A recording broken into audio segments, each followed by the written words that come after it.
Alright guys, a quick one. Here, I'll detail how to enable block USB connection while logged on Samsung Galaxy A54.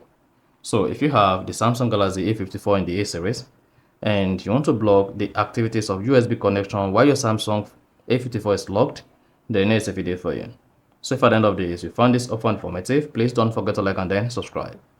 Now, to enable block USB connection while locked on Samsung Galaxy A54, all you need to do is go ahead and open the settings app.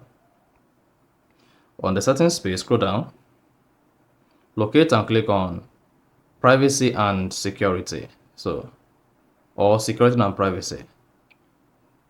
Scroll down the security and privacy page and then locate more security settings.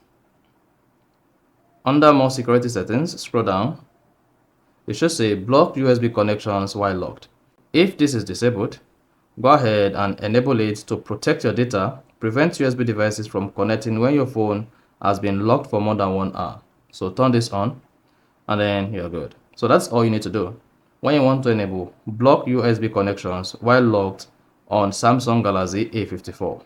So if you found this offer informative, please don't forget to like and then subscribe.